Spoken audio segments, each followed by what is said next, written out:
headlines now. A former Survivor producer convicted of murdering his wife in Cancun is now a free man. Bruce Beresford Redmond was let out of a Mexican jail just 2 months ago. He was originally sentenced to 12 years, but only served 7. Redmond was convicted of beating and strangling his wife, Monica, during a family vacation in 2010. Her body was found on what would have been her 42nd birthday.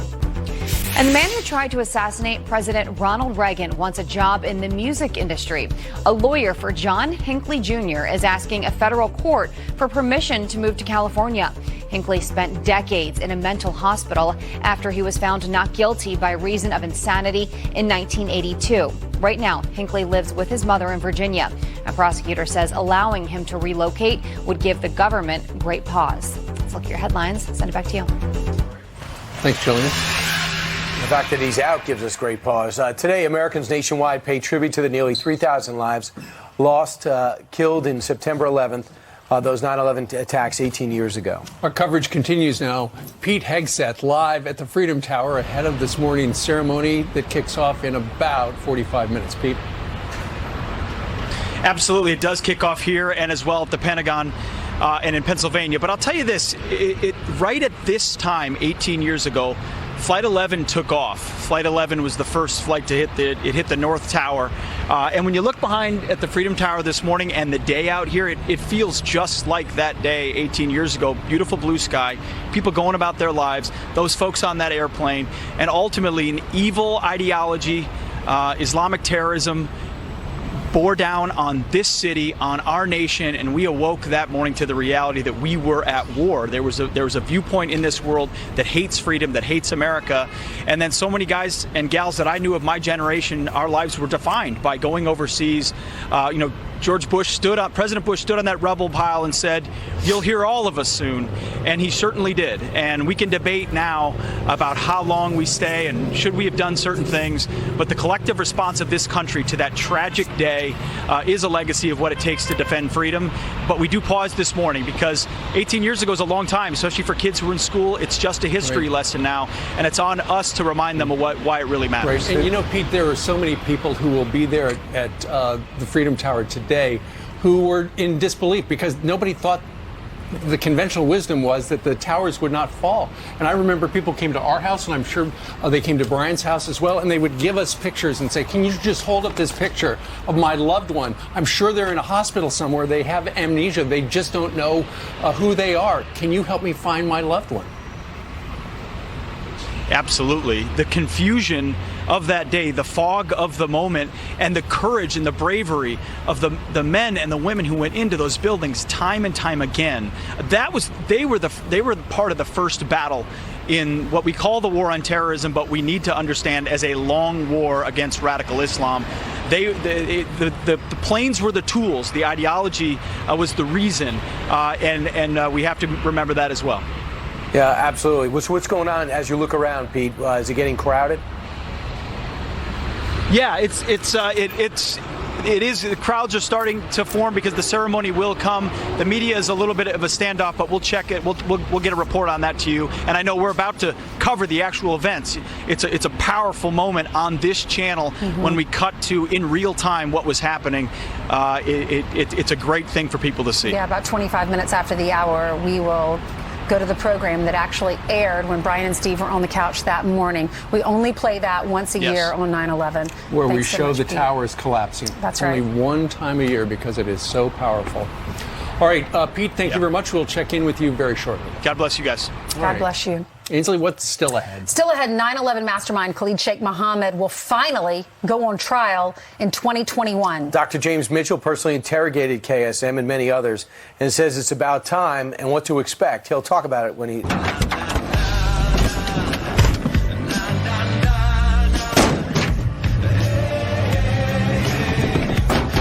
The world's first 6-function multi-pro tailgate, available only on the next generation GMC Sierra.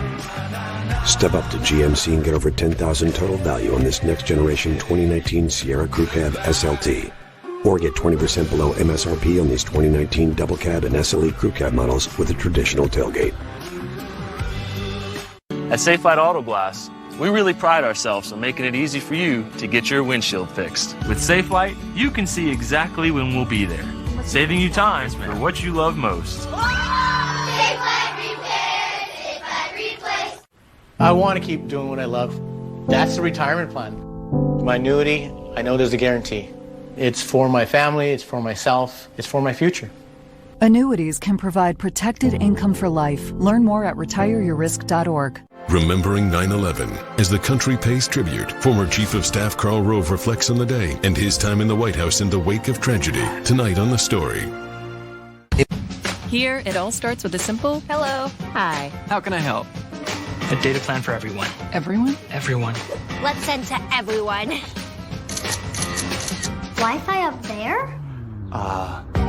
Sure, why not? How'd he get out? Camera might figure it out. That was easy.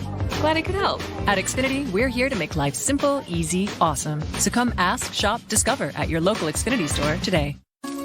Crowther Roofing understands how important it is to be prepared. When it comes to protecting your home from the elements, Crowther Roofing is an authority in using engineering and resources to withstand hurricane pressure and keep your family safe. Crowther Roofing is proud to say that we have dedicated service technicians performing your residential repairs. Crowther Roofing can't predict the weather, but we can prepare your roof to weather the storm. There is only one Crowther Roofing.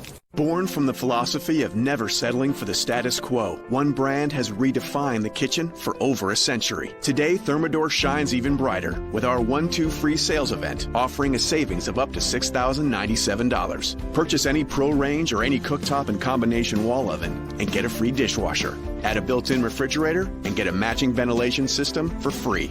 Stop dreaming and start cooking. Start your dream kitchen today with the helpful experts at Mullet's Appliances in Naples. Get revved up for an all-new season of Fast and Loud. I've got something really big planned, and if we get it right, people will be talking about this car for years. Watch it anytime, anywhere on the Discovery Go app. The goal is to turn heads and blow minds. It's free with your Comcast subscription. Woo! Download the app on your favorite device today and stream live or catch up on every episode. I'm amazed. Fast and Loud is all new Mondays at 9 on Discovery and Discovery Go.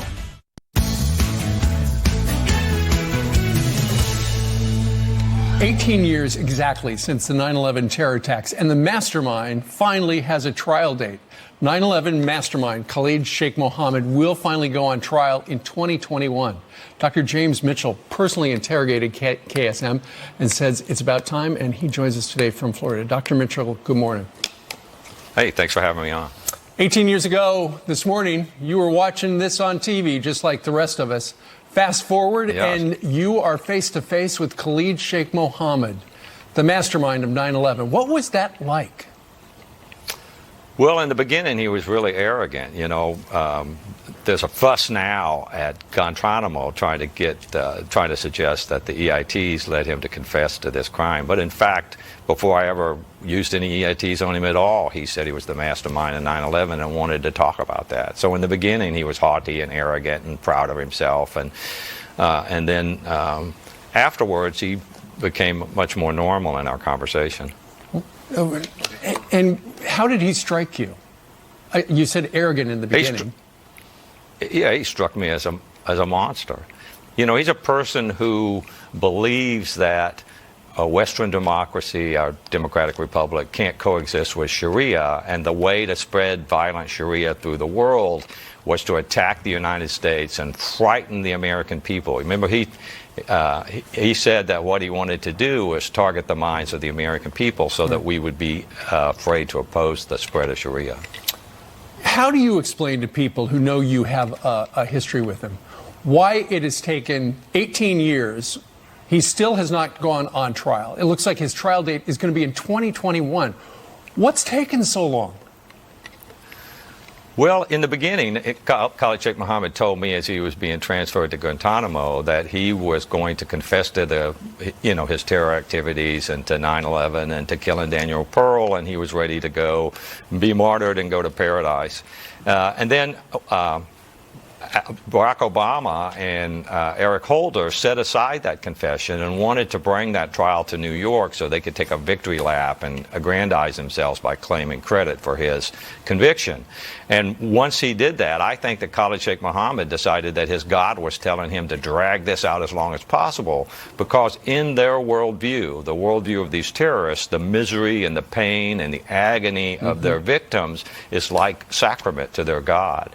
And so he just decided to drag it out as long as possible. And he got a clown car full of leftist lawyers who filed motion after motion after motion. You know, the new trial judge that has taken over has over 28,000, I think, pages of trial transcripts that he has to read through, thousands of pages of motions, that pretrial motions, and it's just going to take a long time to wade through that. Indeed. All right. Justice eventually. Dr. James Mitchell, thank you very much, sir, for joining us on this somber day. All right, thank you. All right. Meanwhile, the September 11th remembrance ceremonies are about to begin, the commemorations. We're going to be live, as you can see, from the Freedom Tower in Washington, D.C., the Pentagon, and the White House on this Wednesday morning.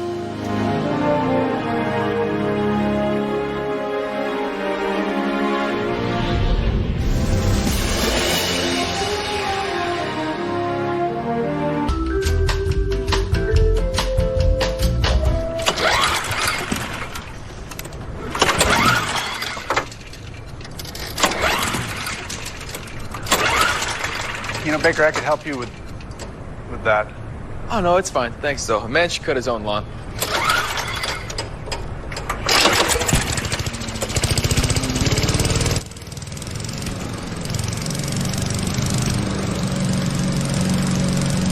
Imagine traveling hassle-free with your golf clubs. Now you can with ShipSticks.com. No more lugging your clubs through the airport or risk having your clubs lost or damaged by the airlines. Sending your own clubs ahead with ShipSticks.com makes it fast and easy to get to your golf destination. With just a few clicks or a phone call, we'll pick up and deliver your clubs on time, guaranteed, for as low as $39.99. ShipSticks.com saves you time and money. Make it simple. Make it ShipSticks. People with type 2 diabetes are excited about the potential of once-weekly Ozempic. In a study with Ozempic, a majority of adults lowered their blood sugar and reached an A1C of less than 7 and maintained it. Under 7. And you may lose weight. In the same one-year study, adults lost on average up to 12 pounds. Up to 12 pounds. A 2-year study showed that Ozempic does not increase the risk of major cardiovascular events like heart attack, stroke, or death. No increased risk. Ozempic should not be the first medicine for treating diabetes or for people with type 1 diabetes or diabetic ketoacidosis. Do not share needles or pens. Don't reuse needles. Do not take Ozempic if you have a personal or family history of medullary thyroid cancer, multiple endocrine neoplasia syndrome type 2, or if you are allergic to Ozempic. Stop taking Ozempic and get medical help right away if you get a lump or swelling in your neck, severe stomach pain, itching, rash, or trouble breathing. Serious side effects may happen, including pancreatitis. Tell your doctor if you have diabetic retinopathy or vision changes. Taking Ozempic with a sulfonylurea or insulin may increase the risk for low blood sugar. Common side effects are nausea, vomiting, diarrhea, stomach pain, and constipation. Some side effects can lead to dehydration, which may worsen kidney problems. I discovered the potential with Ozempic. If eligible, you may pay as little as $25 per prescription. Ask your healthcare provider today about once-weekly Ozempic. You can't just inherit 4,000 acres. Dad, I'm not saying... The taxes. Amanda, you'd get killed on the taxes. I was going to say, there's a way I can buy the business. We set up a trust, and that's how we transfer the stock. But the estate taxes? There are no estate taxes. And you keep getting paid, same as before. Let's run this by BDO. It was their idea. People who know BDO.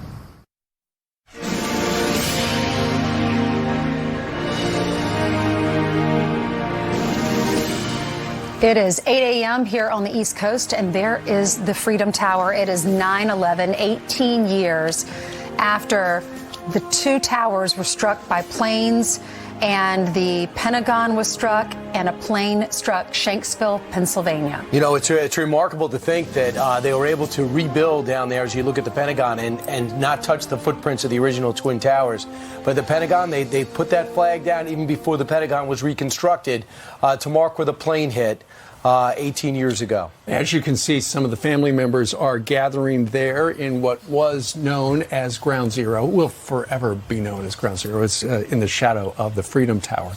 Coming up in about 40 minutes, the President and the First Lady will be observing a moment of silence, and then 1 minute later, the bagpipers will start that processional in New York City in the shadow of the Freedom Tower. Of course, you will see it all right here on Fox News Channel, as you have for the last 18 years. Yeah, families are down there, and they will read the names starting at 8:39 a.m. for that annual reading ceremony, reading the names of their loved ones that perished on that day. 18:14, so 14 minutes. United Airlines Flight 175 took off from Boston. Supposed to go to Los Angeles with 9 crew members and 56 passengers, including 5 hijackers. It would obviously crash. At 8:20, American Airlines Flight 77 took off from Dulles near Washington, nonstop for Los Angeles. It would divert.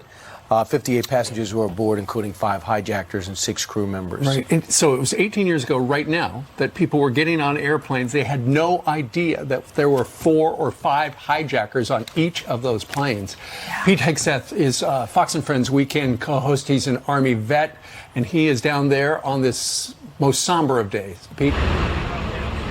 It sure is a somber day, and I've had a lot of time to soak it up and think about it down here near Ground Zero. It's the contrast of the cowardice of terrorists who attack civilians going about their daily life, as you talked about. Contrast that with the courage.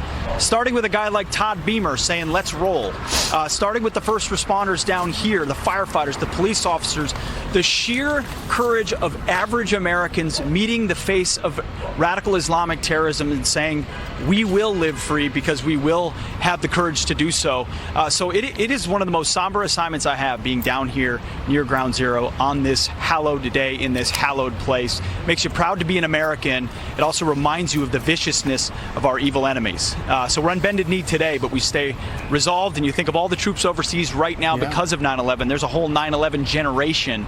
We think about them today as well. Right. How many Americans, Pete, after they watched those towers fall, the next day went to a recruiting station or went to their local police department and said, you know what, I want to wear a uniform. I want to help. In every unit I served in, you met those men and you met those women who said the day after or a few days after or as soon as I got out of school, I was joining because I saw those towers fell. I saw what happened to the Pentagon. Or they quit their jobs. I was doing this, but I knew I needed to do my part for our country. And that certainly flowed through my veins when I was in Iraq, when I was in Afghanistan, when I was at Guantanamo Bay guarding these guys. Every 9/11, every single day was a reminder of the first shot fired in this long war, and it was up to us to be on the offense to make sure it never comes to our shores again. Yeah, I mean, Pete, you're a father, and I was reading that 3,051 children lost a parent that day. You know, as a parent, we try to protect our kids. We know eventually there's going to be adversity in their life, and we want to keep them innocent as long as possible to prevent something like this. But lives were changed. You had kids that were 3, 4, 5 losing their parents, and it's all because of terror, all because of evil. And you were talking earlier about this ideology, and it's hard to change someone's mind when they believe that their God wants them to do this. That's exactly right. You know, I sent a video this morning, took it on my iPhone, of the Freedom Tower and a little message to my boys, reminding them, hey, this is why Dad's not there. This is what happened that day. You're going to learn about it in school. Someday you'll truly understand it, because we do have to forge the next generation. Because you're right, Ainsley, you're totally right. In madrasas and in Saudi-funded places across the world, still today, young kids are being taught a certain ideology to hate Christians, to hate Jews, to hate America, and ultimately, whether it's Hamas or Hezbollah or Al-Qaeda or ISIS or the Taliban, it's the same ideology. And if we don't stand against it, they will try to go on the offense against us. Right. It's a stark reality of our day. I remember they helped force the Russians out of Afghanistan. We helped arm that insurgency. We left and then they end up trying to attack in 93 and then coming back again in 2001. That's the importance of Afghanistan and that mission. Pete, thanks so much. Thank you, Pete. Thanks for your service, Thank you, guys. too. Appreciate it.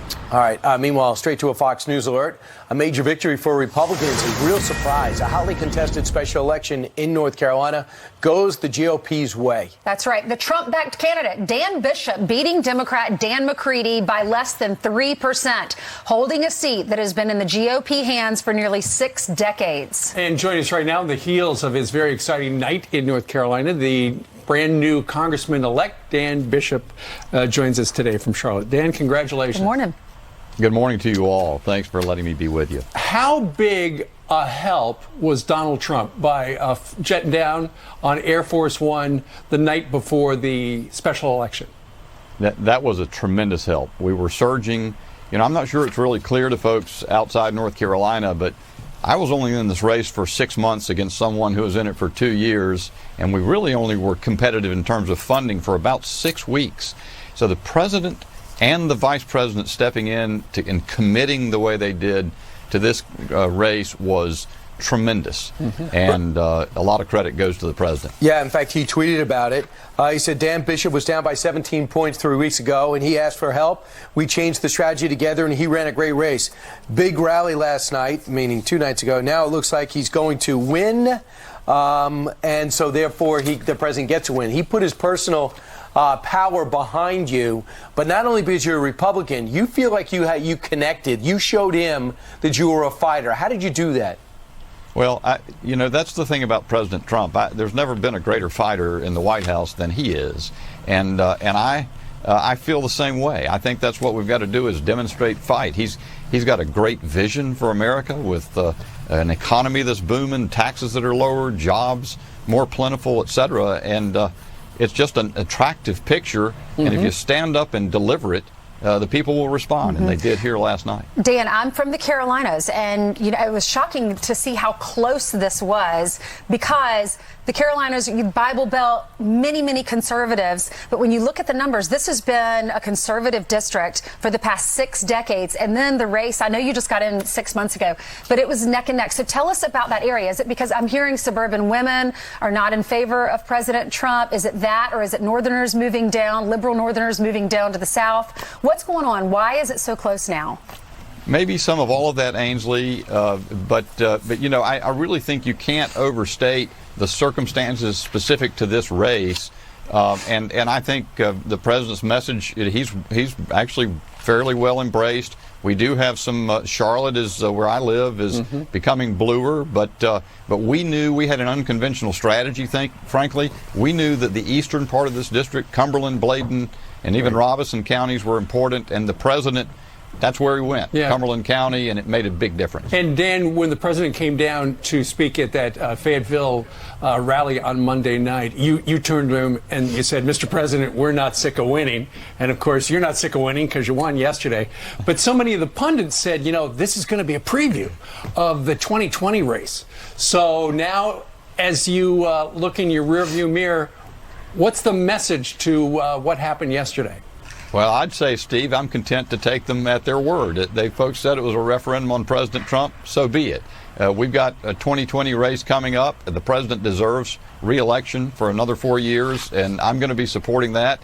And it also is a great marker. We also had Greg Murphy in a less contested race in the 3rd district elected, 2 Republicans elected in special elections, and that's a great harbinger for the House of Representatives task of retaking a majority for Republicans next year. When you talk to your constituents and you're out and about on the ground, how do they feel about some of the hot issues they're looking at now? Illegal immigration, some type of gun reform, and the USMCA. Well, you know, starting with the last one, Brian, USMCA, what is the reason we're not moving forward with that? Everyone wants that. It's just another example of the obstructionism of Nancy Pelosi's House of Representatives. Let's get it done. And I think that's what people would expect. On gun rights, people understand in this district, and they firmly believe that the Second Amendment it's a constitutional, explicit constitutional right in the Bill of Rights, and they expect it to be defended, but they also want to see the scourge of mass shootings addressed. So we'll see how that develops.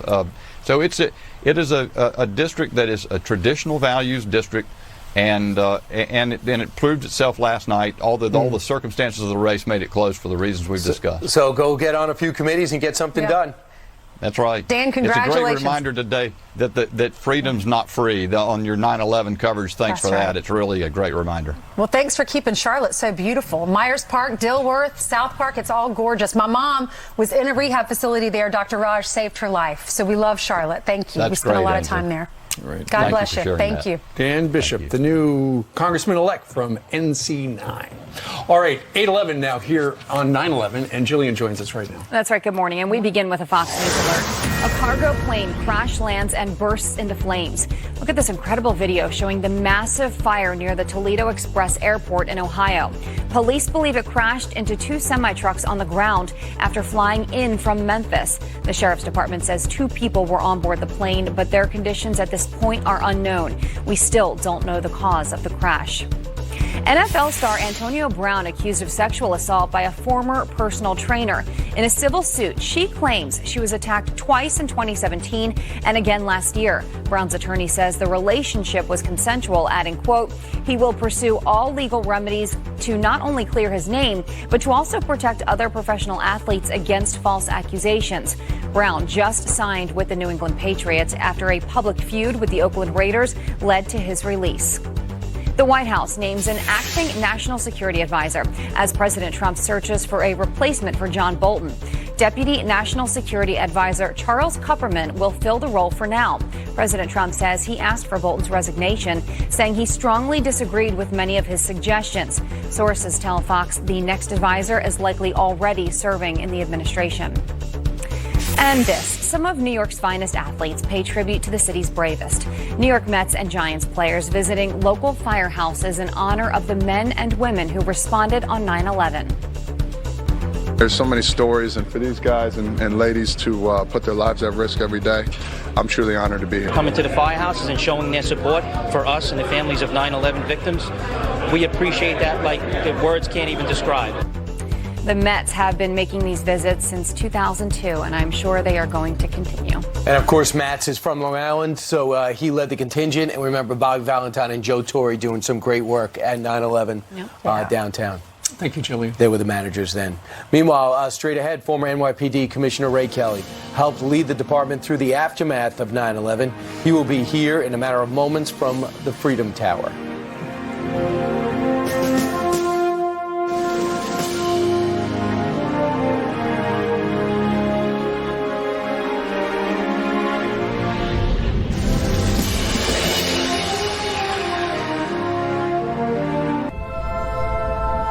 What does it take to call yourself an explorer?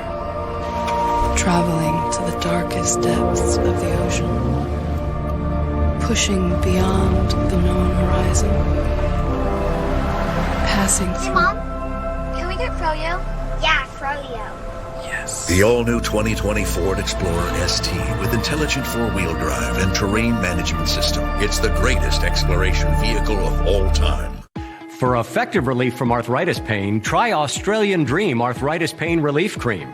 With the FDA-approved active ingredient, histamine dihydrochloride, Australian Dream is real medicine that penetrates deep into your painful muscles and joints. No odor, no burning, no numbing, non-greasy. And only Australian Dream has the empty jar guarantee. Use the whole jar. If you're not happy, return it for a full refund. You can find Australian Dream now at your favorite retailer. Hey folks, in my line of work, I ask a lot of questions. Here's one for you. What are you waiting for? This is your last chance to win $1,000 a day for life. From Publishers Clearinghouse. You're joking. $1,000 a day, day after day for life. But time's running out. October 25th. Somebody is going to win this. Oh my God. So enter now at PCH.com before it's too late. And one more question. Don't you want to win $1,000 a day for life? Enter now at PCH.com. Come on, Clinton, you can do it. Throughout the years, you've kept your best friend moving. Come on, Quinn. With Cosequin, because no other brand compares. Trust Cosequin. Smart News. I was only watching news I agreed with. I was only getting news from social media. Now, I use Smart News. It has news from all sides. I trust Smart News. Download Smart News for free today. This is the family who wanted to connect, to go where they could explore and experience adventure in unexpected places, who are inspired by different cultures and found that the past can create new memories, leading them to discover we're woven together by the moments we share. For everywhere you go, Expedia has everything you need, all in one place.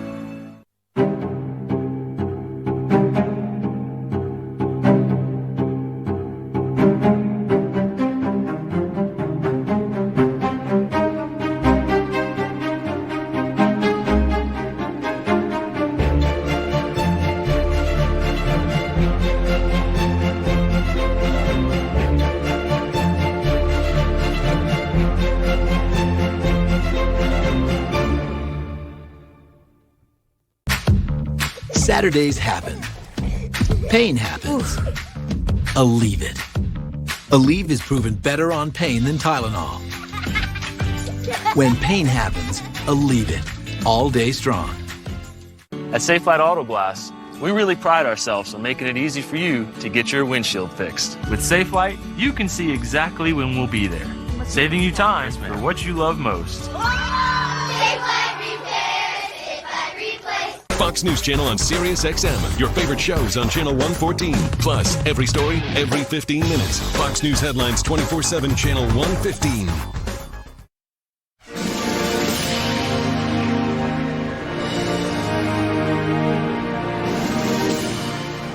Well, you're looking live from what used to be known as the Ground Zero area up at the 1,776-foot Freedom Tower in Lower Manhattan. The commemoration of the September 11th attacks will start very shortly. The family members of the victims have been assembling, and along with the police and the fire and the military. Right. Just as they have for 18 years. And joining us right now in downtown New York City, where we're looking just below, is former NYPD Commissioner himself, Ray Kelly, live at the Freedom Tower ahead of this morning's ceremony.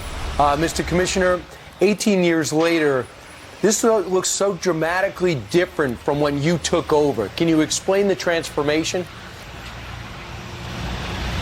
Yes, the transformation has been phenomenal. I live in this neighborhood, so I've seen the transition every day. And of course, it's a credit to so many people. Rudy Giuliani did a terrific job in marshaling the country. Mike Bloomberg followed him, and I think New York and the country really owes a debt of gratitude to Mayor Bloomberg, who shepherded so much of this transformation that's taken place. All of the Port Authority personnel, so many things have happened here. This is a beautiful neighborhood. Once again, everything they've done here, they've done it in a first-class manner, and it's a great place to live. Sir, what does this day mean to you? Well, this day, of course, means a lot. As I say, I live here, and I walk through the memorial with great frequency. Every time I do that, you have to think of the 2,799 people who were killed there, but also the 241 members of the New York City Police Department who've lost their lives since then as a result of ingesting these toxic materials, and of course hundreds of firefighters and construction workers as well. These premature deaths, unfortunately, are going to continue. So the tragic part of this terrible event continues in the lives of these folks who were here on 9/11. Commissioner, not only were you great for the NYPD, but what you did to stop the next terrorist attack is legendary. Sending your men over to see the attacks overseas to be able to stop the next one that was coming our way. A lot of people are under the impression that after 9/11 there were no more attempted attacks. That is just not the case, correct? Absolutely. There were threats and plots against this city. There were 16 direct plots that, thank God, were thwarted. There have been hundreds of plots actually throughout the country to attack us and kill Americans. But the FBI has done a tremendous job in rolling them up. We haven't had a plot. We haven't had an attack by Al Qaeda or ISIS since 9/11. And that has a lot to do with you. Thanks so much, Mr. Commissioner. Well, thank you. All right. He is joining us from the area where the memorial ceremony is about to begin. We will bring you that live. But first, we're going to look back at September 11th, 2001, as it happened right here on Fox. I raised my credit score by 17 points. It's crazy. Feels great. 37 points. Instantly, my credit score was raised. Boost your credit scores instantly with Experian Boost. Free only at Experian.com/boost. Before discovering Nexium 24 Hour to treat her frequent heartburn, Marie could only imagine enjoying freshly squeezed orange juice. Now, no fruit is forbidden. Nexium 24 Hour stops acid before it starts for all day, all night protection. Can you imagine 24 hours without heartburn? Imagine if you lived in a world where everyone kept everything to themselves.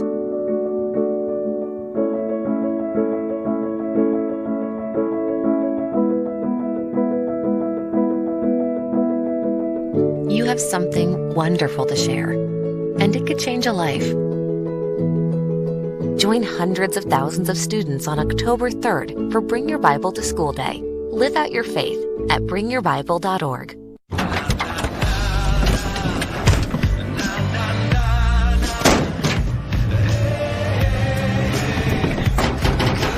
First 6-function multi-pro tailgate, available only on the next generation GMC Sierra.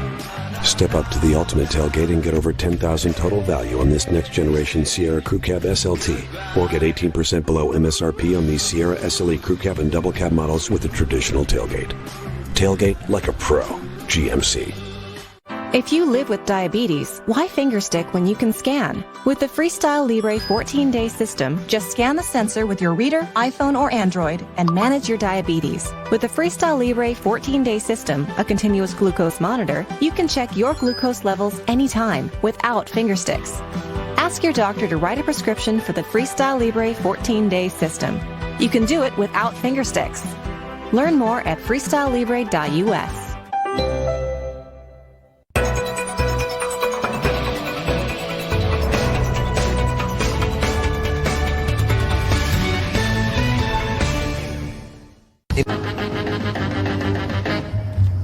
I wanna go where my baby lives. I wanna go where my baby lives. They say she lives up on a hill.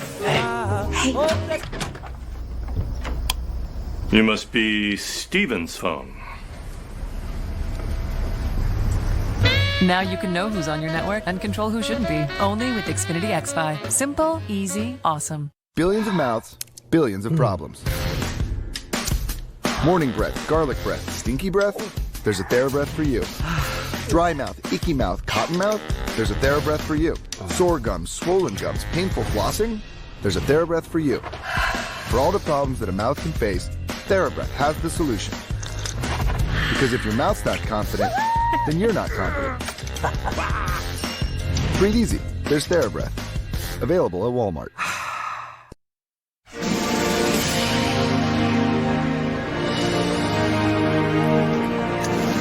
Well, the reading of the names will start down in the shadow of the Freedom Tower in about 20 minutes. Only once a year, Fox News Channel shows the towers falling because it's important for America to remember what happened 18 years ago this morning. We can never forget, and we will never forget. So here it is, September the 11th, 2001, as it happened on Fox News.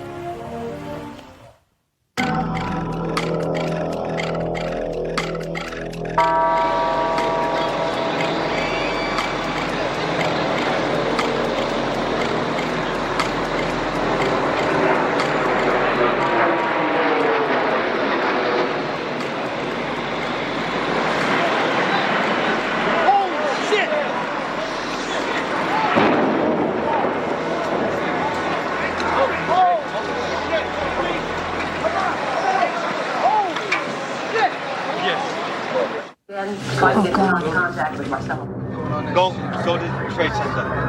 Yeah, I believe this is happening. we have a very tragic alert for you right now. An incredible plane crash into the World Trade Center here at the lower tip of Manhattan. It's believed a 737 has crashed into this speculation at this point, but at least 3 floors taken out, crashed into the side of the building. Joining us right now, one of the producers with Fox Report, Owen Mugen, on the scene. Owen, what do you know? What do you see? Where are you? Yeah, Brian, I'm on the roof of my building, which is about 5 blocks to the south of the World Trade Center. I'm looking right now at the World Trade Center. There's a massive gaping hole on the second tower. It's about 15 stories from the roof. It's just unbelievable to look at. I seen that jet go right in. You can just see it right now. You can see emergency vehicles tearing south on the West Side Highway, heading towards the scene. There are tons of people in the streets. There are papers, things fluttering out. I can't see any evidence of what it was that could have crashed. All I can see is that this massive gaping hole with tons of black smoke falling out of the building. All we can do is stare aghast at these pictures at this point. You are looking at the north building of the Twin Towers of the World Trade Center in Manhattan. These are coming to you live now. Debris raining down from 110 floors up. As you can see, this is a clear blue sky day in Manhattan. If this was an accident, it would be a needle in a haystack kind of accident.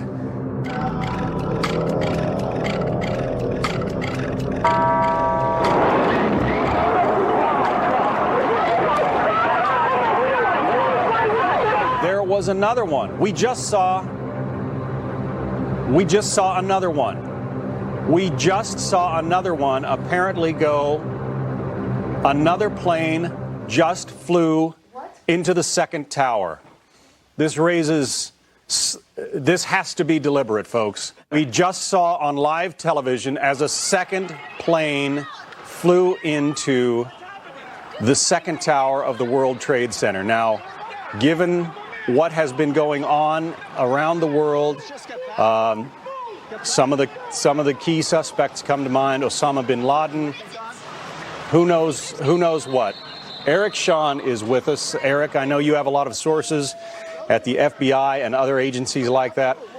What can you tell us? Well, first, I apologize for being out of breath because I was walking down Fifth Avenue, which is close to our studios, and I heard a jet, perhaps a 737 or a small Airbus, flying low, unusually low over Fifth Avenue, making a right. I'm not going to say, I don't know, I don't have any reports on what type of plane hit the World Trade Center, but people looked up and it made a right toward the building. Nice and orderly, nice and orderly.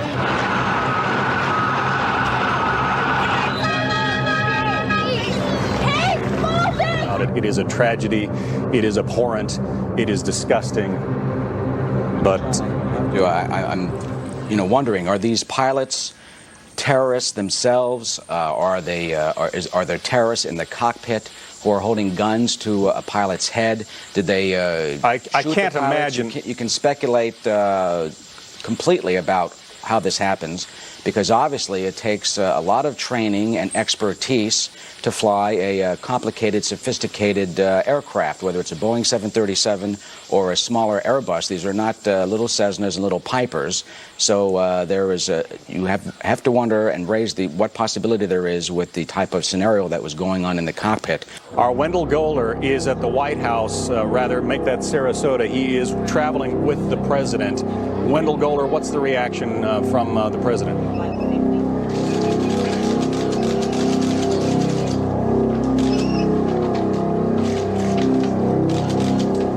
John, the president is here promoting a reading initiative on the second day of a 2-day trip to Florida. He just finished reading to some children at the Emma Booker Elementary School and was asked about the incident. He said he was aware of it and that he would have something to say about it later.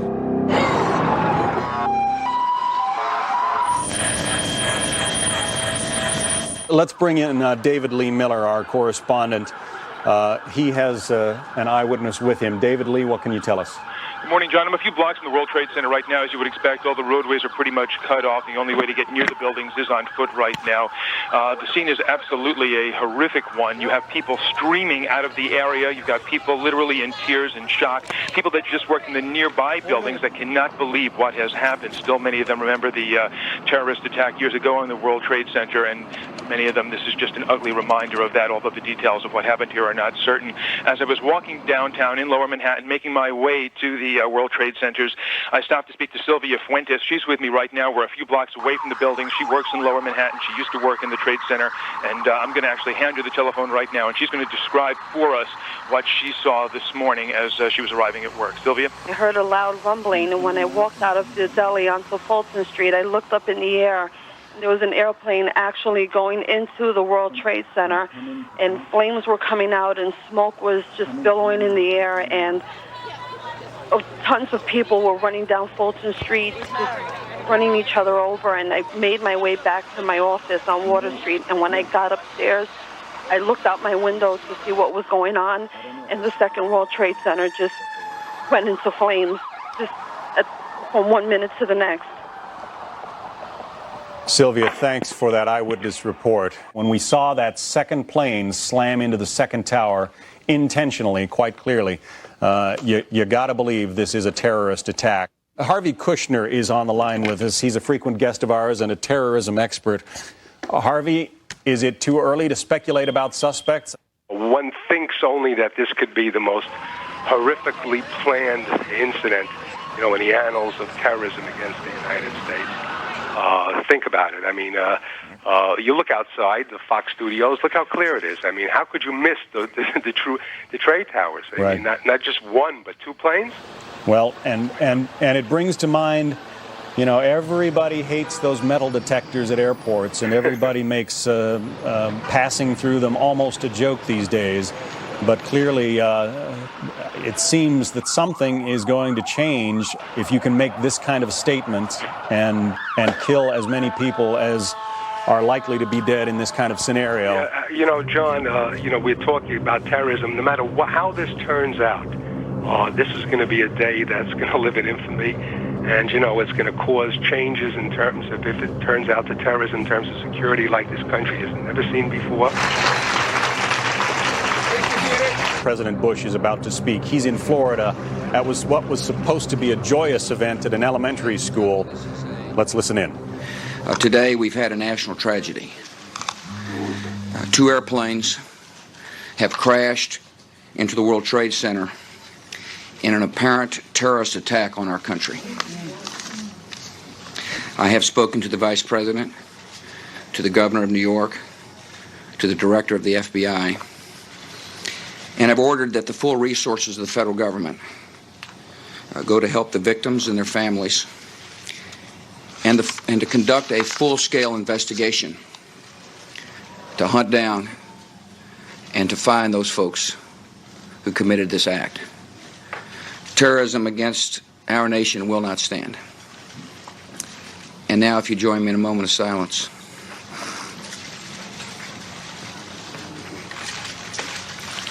May God bless the victims, their families, and America. Thank you very much.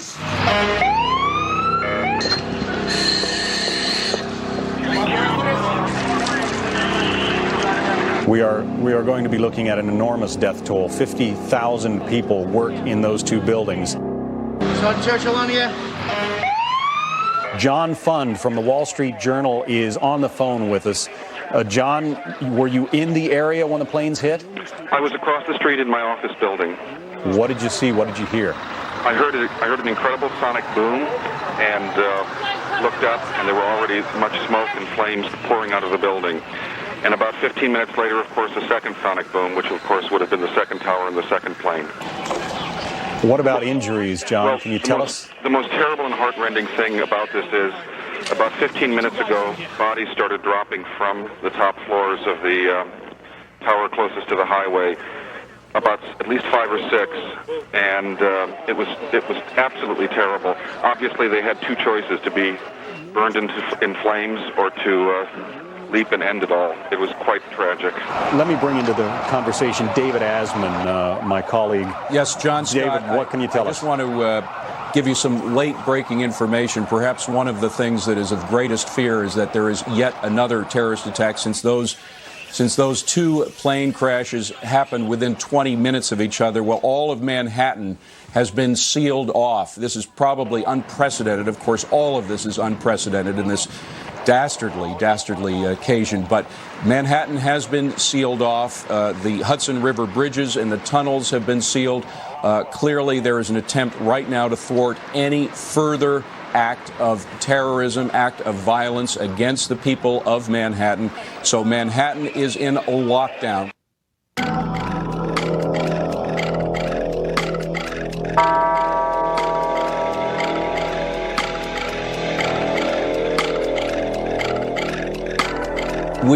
We are hearing right now of another explosion that has taken place at the Pentagon.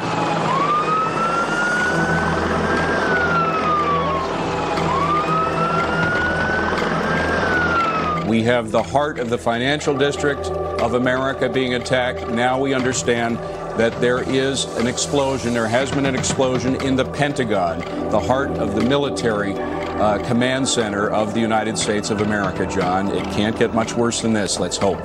You gotta believe that it has happened again. Another large airliner, perhaps hijacked, perhaps part of some widespread plan, apparently slamming into at least the area around the Pentagon. They have not struck at America. They have struck at some individual places in America, but this country will go on. I want to go to our Washington managing editor, Brit Hume, who has the outlook from the nation's capital. Brit, this raises all kinds of questions about America's response, and I guess that response is not going to be immediate, is it? Well, whether it is immediate or not, the one thing I think we are seeing, John, is this series of evacuations from various buildings around Washington. And I think it's important to say that we don't know and have no reason to believe that the White House, for example, was facing any immediate or imminent threat. The same is true on Capitol Hill, where it appears they will be evacuating the building up here soon. Nothing has happened at either of those places. This, of course, though, John, I think this is one of these days where we can say that things will not again be the same in the United States of America. This is the kind of terrorist attack that is the nightmare that experts and others have warned about, but some of us may have thought really could not happen on such a scale. This is quite remarkable.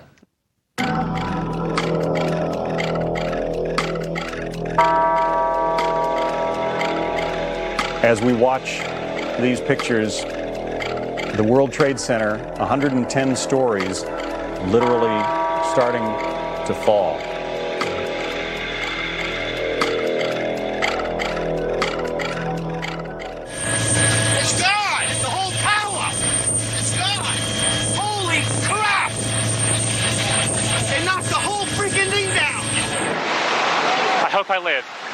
I hope I live. It's coming down on me.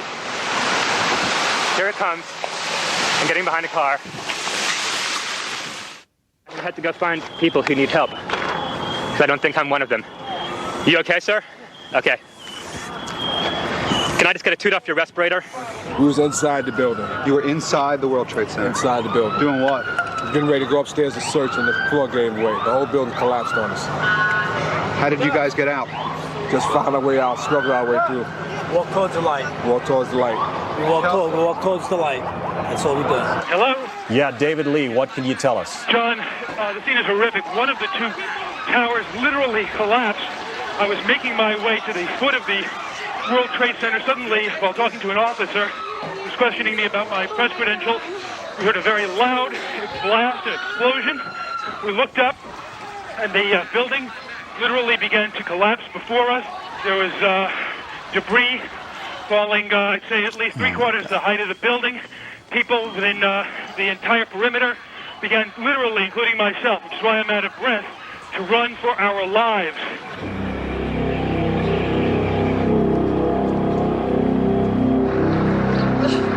Those steel girders, strong as they are, had a lot of weight to support, and apparently, I'm not a structural engineer, but I'm just guessing now that they gave way. The loss of life here is going to be enormous. May God help those who are there and the victims and their families. and all the souls that are lost today. Can you tell me what you saw, what you heard? You all right? All right, thank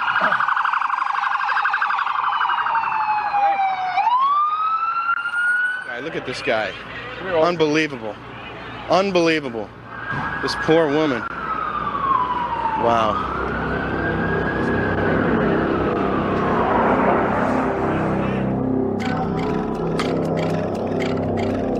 United 93, Cleveland, do you still hear the center? United 93, do you still hear Cleveland? United 93, United 903, do you hear Cleveland? 80 miles southwest of Pittsburgh, this United Airlines Flight 93 crashed. From the size of the impact crater, it would appear as though the angle of descent or angle of attack had to be nearly straight in. I think the pilot downed the plane in a remote area because, you know, there wasn't very many houses over there where it went down. And I don't know, it's really, the whole thing is just unbelievable. This is clearly a national catastrophe. There will be some response from the White House. Let's go to Wendell Goler, who was traveling with the president in Sarasota, Florida, and find out what the latest is there. Wendell? John, the president left Sarasota, Florida. Air Force One took off just a short while ago to convene a meeting of his national security advisors, including the vice president, the heads of the CIA, the National Security Agency, and the FBI, and also New York Governor Pataki. After the two attacks on the Twin Towers in New York, he was briefed by his national security advisor, Condoleezza Rice, who phoned him after the first attack. Mr. Bush was actually reading to some children when the second attack occurred. Chief of Staff Andy Card interrupted him, told him about the attack. It was clear at that point we were dealing with terrorists. I want to bring into the conversation General Al Haig, the former Secretary of State.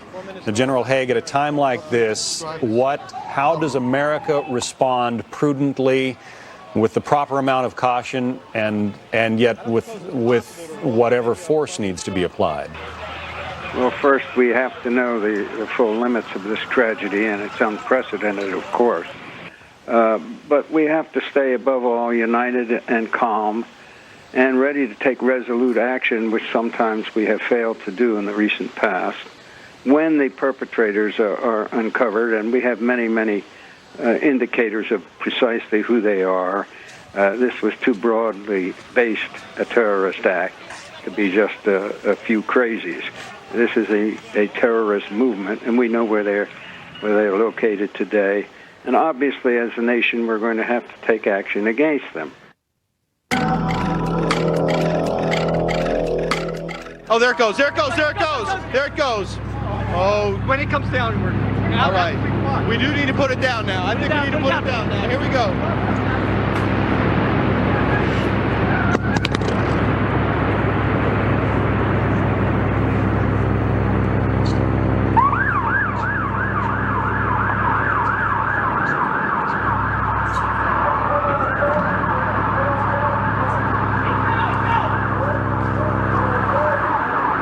America, offer a prayer.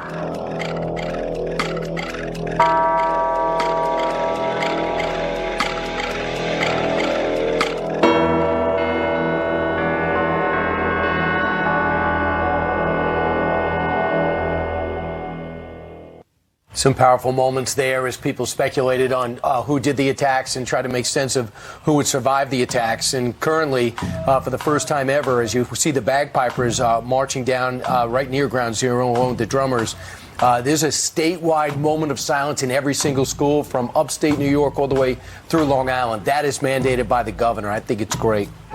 Well, the images we just showed you in that tape report, we only show them once a year because it's hard to look at the towers falling because you know what happened and how many people died at that instant. And it's hard to watch the people jumping for their lives as well. This, Steve. You've got the Absolutely. American flag with people still holding up the pictures of their loved ones that they've lost. This is Cassidy Reeder for the National Star Spangled Banner.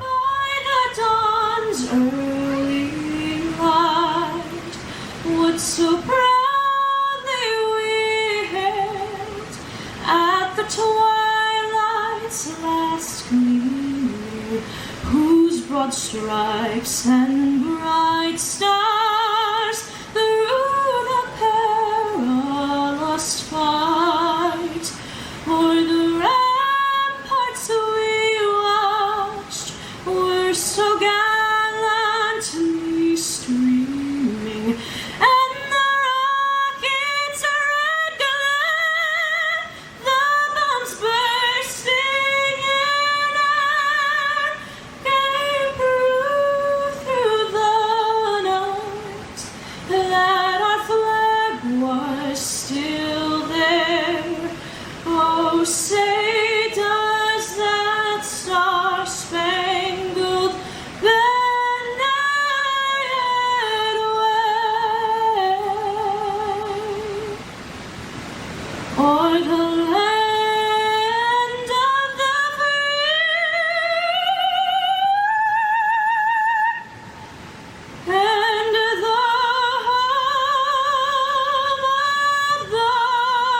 Jordan M. Amath Jr., Edelmiro Abad, Marie Rose Abad, Andrew Anthony Abate, Vincent Paul Abate, Lawrence Christopher Abel, Alana Abraham, William F. Abrahamson, Camera left, Richard Anthony Aceto, Heinrich Bernhard Ackerman, Paul Aquaviva, Christian Adams, Donald Leroy Adams, Patrick Adams, Shannon Lewis Adams, Stephen George Adams, Ignatius Udo Adonga, Christy A. Adamo, Terrence Edward Adderley Jr., Sophia B. Otto, Lee Adler, Daniel Thomas Aflito, Emmanuel Akwasi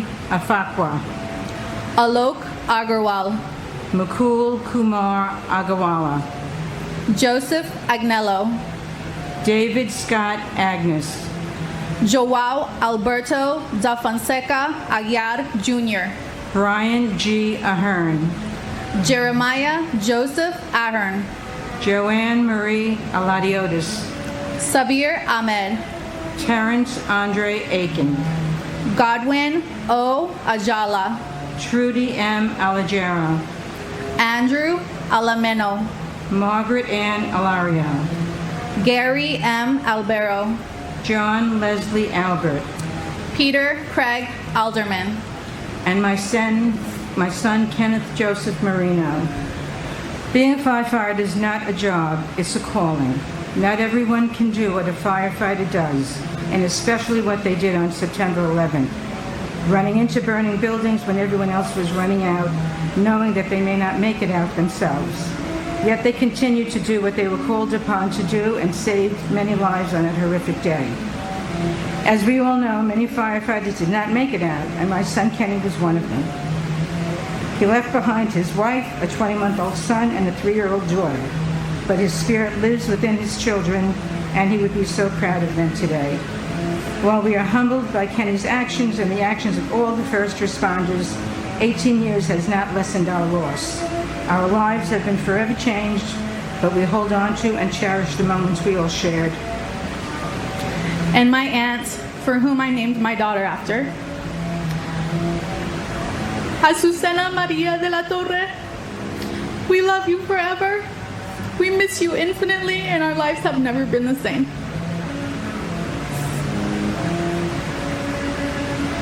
Jacqueline Delane Aldridge Frederick, David D. Alger, Ernest Alacacos, Edward L. Allegretto, Eric Allen, Joseph Ryan Allen, Richard Dennis Allen, Richard L. Allen, Christopher E. Allingham, Anna S.W. Allison, Janet Marie Alonso, Anthony Alvarado, Antonio Javier Alvarez, Victoria Alvarez Brito, Telmo E. Alvear, Cesar Amaranto Alviar, Tariq Amanula, Angelo Amaranto, James M. Amato, Joseph Amatuccio, Paul W. Ambrose, Christopher Charles Amoroso, Craig Scott Amundsen,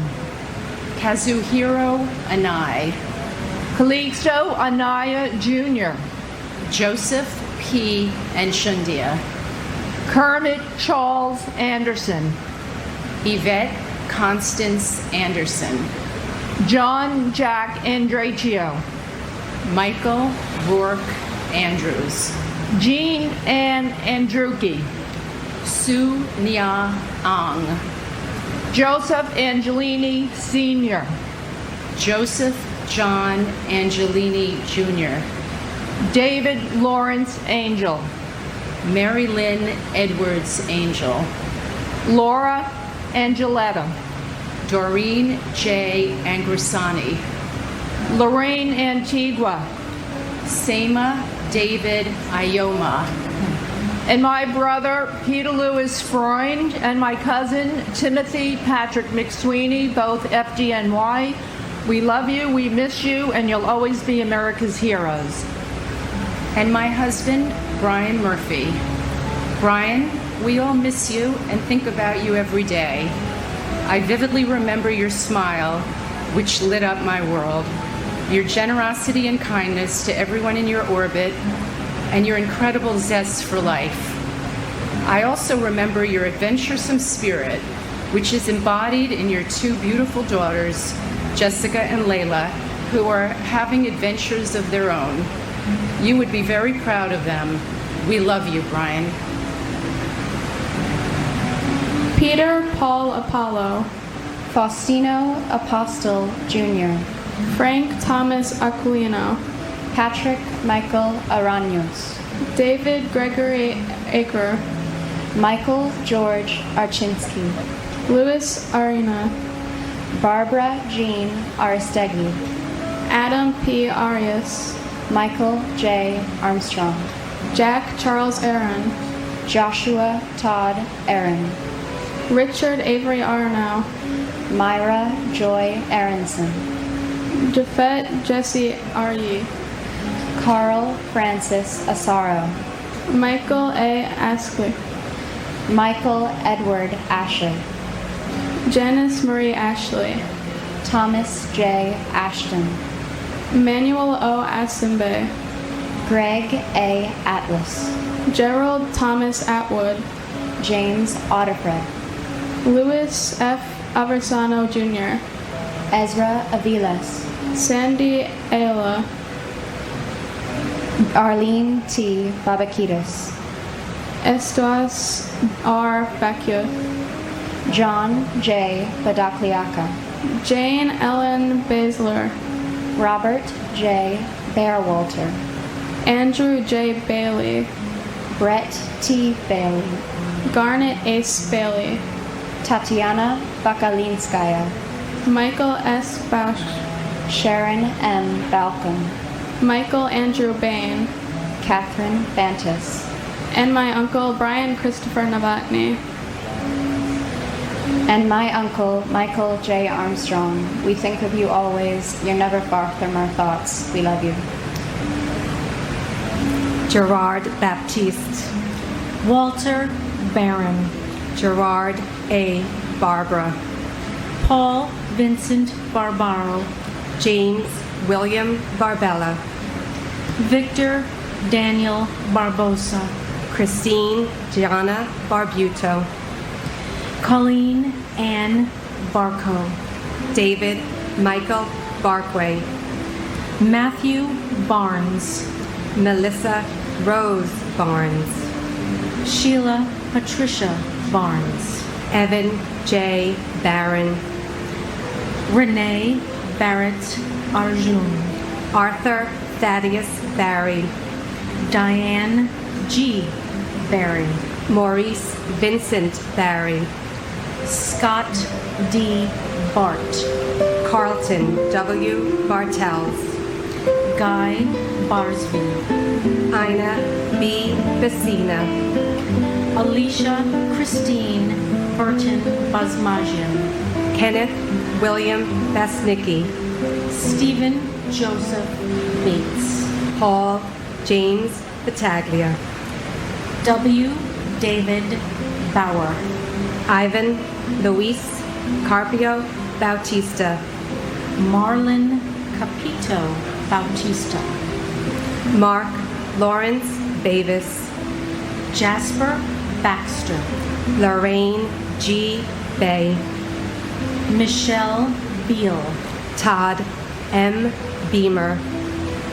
Paul Frederick Bettini. Jane S. Beatty. Alan Anthony Beeben. Lawrence Ira Beck. Manette Marie Beckles. Carl John Bedigian. Michael Ernest Beekman. And my father, Martin John Cochran, who was a carpenter from Tipperary. He was the life of the party, the guiding light of our family. and now our shining star in heaven. We miss him dearly. And my brother, Michael Joseph Zinzi. Maria H. Bear. Max J. Bilkey. Yelena Belilovsky. Nina Patrice Bell. Debbie S. Bellows. Firefighter Stephen Elliott Belson. Paul M. Benedetti. Denise Leonore Benedetto. Brian Craig Bennett. Eric L. Bennett. Oliver Bennett. Margaret L. Benson. Dominic J. Berardi. James Patrick Berger. Stephen Howard Berger. John P. Bergen. Alvin Bergsong. Daniel David Bergstein. Graham Andrew Berkeley. Michael J. Berkeley. Donna M. Bernards. David W. Bernard. William H. Bernstein. David M. Beret. David Shelby Berry. Joseph John Berry. William Reed Bethke. Yanene Bertru. Timothy D. Betterly. Carolyn Mayer Bugh. Edward Frank B.A. Firefighter Paul Michael Bayer. Anil Tahilram Baravani. Bella J. Buchan. Shimmy D. Biegelson. Firefighter Peter Alexander Bielfeld. William G. Biggert.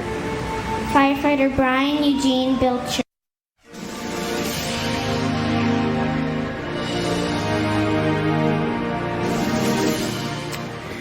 Good morning to everyone watching us across the country and around the world. It is that day again.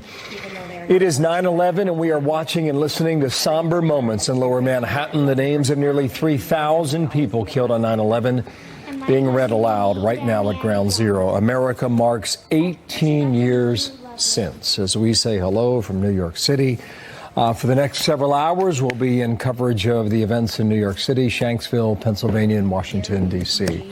We go through this together every year. Good morning, everybody. I'm Bill Hemmer live here in New York City. And Sandra, good morning to you. Good morning. Good morning, everyone. I'm Sandra Smith. Bells ringing out this morning, marking the moments when those hijacked planes crashed into the World Trade Center, the Pentagon, and a field in Shanksville, Pennsylvania.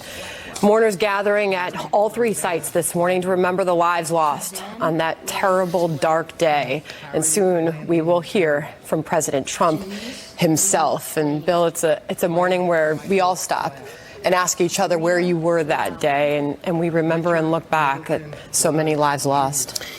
18 years hence, we had seen a plane that appeared to be a small plane fly into the North Tower here in New York City. And some people likely recognized the moment for what it was, a terrorist attack. But the greater majority of everybody watching here and around the world were left to wonder why on such a brilliant blue sky day could a small plane at the time considered, be able to hit a building that large.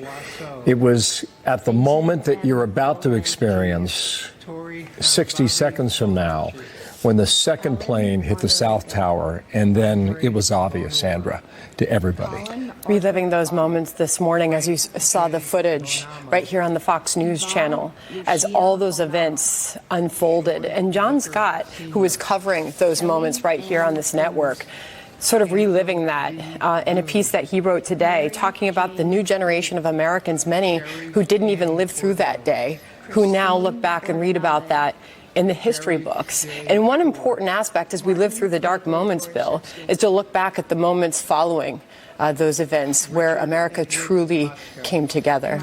So much of this has become too familiar for all too many. I think this is the 18th show I have done at this time of day, going back to September 11th. And it is all too familiar for the family members of the victims who make their way to the Pentagon screen right and Lower Manhattan screen left. It is almost 9:03 a.m. East Coast time. Let's pause for the second moment of silence when the second plane hit the South Tower that day. Have persevered and thrived. And boy, are you terribly missed by Mary Jo, Christine, and Drew. And we are so sorry that Michael P., Brittany, and especially beautiful Joy never got to meet the one and only great Ian Schneider. We miss and love you, Ian.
Klaus Botha.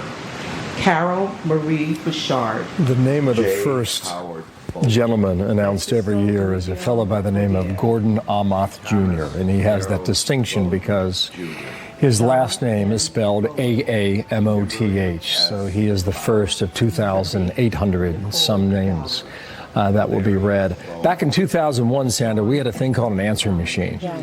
And I was living in Atlanta, Georgia, and the night before I worked a late night shift, and I was sleeping in late that day, and the phone rings around 8:47 in the morning. I'd let it ring, go to the answering machine. It's my mom on the other line. She leaves a recording. She says, "Billy, turn on the TV. Dear Lord, I think we're under attack." My mom was born on September 1st, 1939, the day that Hitler invaded Poland. She just celebrated her 80th birthday back home in Cincinnati, Ohio. She recognized the moment and the day for what it was. America was under attack yet again. Eric Shawn was down there that day as well, and he joins us now with our coverage live from Lower Manhattan. Eric, we say hello to you and welcome to our coverage. Good morning. Good morning, Bill and Sandra. Yes, on that day, the first plane to hit the World Trade Center went over my head. And although it's been 18 years, you know, it seems as if not one day has gone by. This morning, we're gathered again with the loved ones and the officials to mark this day. We've had those 2 moments of silence. There will be 2 others, marking those 2 times those glorious and gleaming towers collapsed in a huge cloud of dust. And besides the tears and tributes this morning, the sorrow and the pain, there is also something new, a new dimension. That is the memorial glade that has now been established.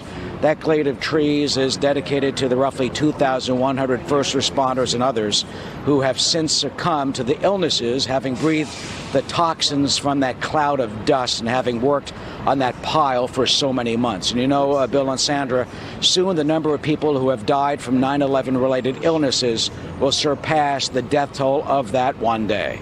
Earlier, we talked with New York City Police Commissioner James O'Neill, who said this attack was not just an assault against our country and our values, but for New Yorkers, against our very home. Everybody in New York has that story. They were, 2,900 people died that day. And just think about that. Think about the math. How many people they know, how many friends they had, and how everybody's lives were changed that day. But if anything came out of 9/11, it was the fact that we had to change the way, law enforcement had to change the way we do business. We're reminded of the horrible toll of radical Islamic terrorism and of the threat that still exists. Bill? Thank you, Eric. We'll be back with you throughout the morning as our coverage continues. Eric Shawn, Lower Manhattan. Thank you, Eric. Lucas Tomlinson, meanwhile, is live from the Pentagon Memorial, where President Trump will be arriving soon. Lucas? Sandra, President Trump is scheduled to speak at 9:45, about the same time 18 years ago that American Airlines Flight 77 slammed into the Pentagon behind me, killing all 64 passengers on board. Defense Secretary Mark Esper and the outgoing chairman of the Joint Chiefs of Staff, General Joe Dunford, are also scheduled to speak. 5 children were aboard Flight 77 when it hit the Pentagon. 3 were just 11-year-old 6th graders, as well as their teachers, traveling to California from nearby Dulles Airport, having won a prize from National Geographic. The youngest victims on board were sisters, just 3 and 8 years old. Their family missed the connecting flight. 125 people were killed inside the Pentagon. On any given day, roughly 20,000 military personnel and civilian employees work here, one of the largest office buildings in the world. The plane struck a side of the Pentagon under renovation. Normally, over 4,000 people would be working in the wing that was hit behind me. Experts also credit the Pentagon's largely cement construction from 1941, which ironically began on September 11, with preventing thousands more people from being killed. The death toll could have been even larger than the World Trade Center in New York had the plane hit a different part of the Pentagon. Now, 18 years after the attacks, U.S. forces continue to fight the Taliban and an ISIS affiliate in Afghanistan. Over 14,000 troops are deployed on the ground after President Trump abruptly canceled peace talks at Camp David involving Afghan and Taliban leaders. And officials here at the Pentagon are getting ready to read the names and the victims of all 184 that died here 18 years ago today, Sandra. So I'm going to toss it back to you. Lucas Tomlinson at the Pentagon for us this morning. Lucas, thank you. To our viewers watching, we're going to go in and out of the ceremony as we move throughout our coverage today. So we'll take you to New York, we'll take you to Washington, and certainly out to Shanksville, Pennsylvania. With us here in New York, two people very close, intimately so, for the events from 18 years ago. Karl Rove, former White House Deputy Chief of Staff to President George W. Bush, and Dana Perino, anchor of the Daily Briefing and a former White House press secretary. And welcome to both of you here. Thank you. Nice to see you on this day. I heard you, Karl, a bit earlier today, and a rather intimate recollection you have from that day. I was with the president all day, and I've known him a long time. But I saw somebody transformed that day, from a president who was concerned about reforming education and saving Social Security to a wartime president. I'll never forget the moment that he came in from the classroom into the staff hold in Booker Elementary School in Florida. He was cold as steel and firm, and he said, "We're at war. Give me the director of the FBI and the vice president." And we had special telephones that could connect us. We got a hold of Robert Mueller, the director of the FBI, but we couldn't get a hold of the vice president because at that moment, we didn't know it. Two Secret Service agents had burst into his West Wing office, grabbed him under the arms, and were running down a hallway to take him to the secure facility under the south lawn of the White House, the PIOC, the President's Emergency Operations Center. But I saw a leader that day. And it was not a job that he asked for, a task that he wanted to assume, but history has a way of delivering these things. I remember you were in California, I believe, and this was your calling that changed your life. About a month before 9/11, I had gone back to Washington, D.C. I had worked on Capitol Hill, and then, of course, as everybody knows, I met my husband on an airplane in 1998, and I'd moved to England, and then we'd moved to San Diego. But I missed Washington, D.C. I missed a lot of people that I worked with on Capitol Hill that then went on to work for President Bush. Mindy Tucker was one of them, and she was the spokesperson with the director of communications for John Ashcroft, the Attorney General of the United States at the Justice Department. She knew that I was looking to come back to Washington, D.C., and 2 days after 9/11, she called me in San Diego and said, "Would you be willing to come back?" And I remember talking to her on the phone, and I was packing at the time. I said, "Absolutely, I will return." And I was just looking at all of this. You know, America does remembrance very well, but we also take action very well, too.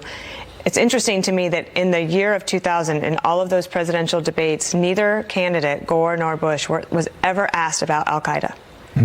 And there are things that you want to do as president, as Karl mentioned. Then there's things that you have to do.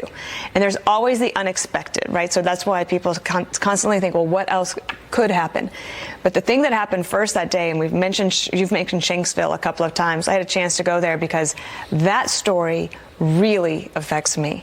That is the first act of counterterrorism in the war on terror. This is a group of individuals, Americans, who decide that they are going to take action. But before they do, they did the most American thing. They took a vote. They took a vote and said, should we do this? And the vote was yes, and then the calls